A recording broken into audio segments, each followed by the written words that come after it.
নওগাঁর পত্নীতলায় সারা দেশব্যাপী কেন্দ্রীয় কর্মসূচির অংশ হিসেবে মেডিকেল টেকনোলজিস্টরা কর্মবিরতি পালন করেছেন। রোববার সকাল ৯টা থেকে ১১টা পর্যন্ত উপজেলা স্বাস্থ্য কমপ্লেক্স প্রাঙ্গণে দাঁড়িয়ে তারা এই কর্মসূচি বাস্তবায়ন করেন।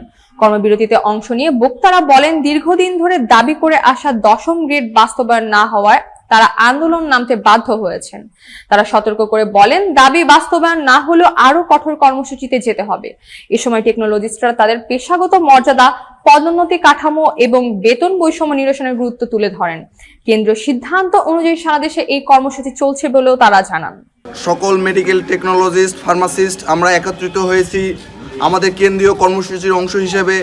আজকে আমাদের মেডিকেল টেকনোলজিস্ট ও ফার্মাসিস্টদের ১০ম গ্রেড বাস্তবায়নের লক্ষ্যে আমরা আজকে আমাদের দীর্ঘদিনের সংগ্রাম ইতিহাসের অংশ হিসেবে আজকে আমরা আমাদের কর্মবিরতি পালন করতেছি। সারা বাংলাদেশে যারা ডিপ্লোমা আছেন প্রায় সবগুলাই ১০ম গ্রেড হয়ে গেছে। যেমন গত প্রায় ৩০ বছর যাবৎ ডিপ্লোমা হেলথ টেকনোলজিস্ট এবং ফার্মাসিস্ট একই দাবিতে, আমাদের ১০ম গ্রেড বাস্তবায়নের দাবিতে আমরা কেন্দ্রীয় কর্মসূচির অংশ হিসাবে আজকেও আমরা আন্দোলনে আছি এবং আমরা আজকে ২ ঘন্টা কর্মবিরতি পালন করছি।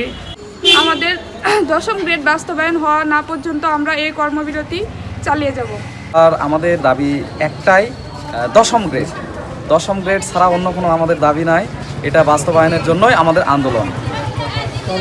তারা কেন্দ্রীয় কর্মসূচি অংশ হিসেবে উপজেলা স্বাস্থ্য কমপ্লেক্স পত্নীতলায় সিনিয়র স্টাফ নার্স, মিডওয়াইফ নার্সবৃন্দু, মেডিকেল টেকনোলজিস্ট এবং স্বাস্থ্য সহকারী বিন্দু বিভিন্ন দাবি দেওয়ার লক্ষ্যে কিছু কর্মসূচি পালন করছে।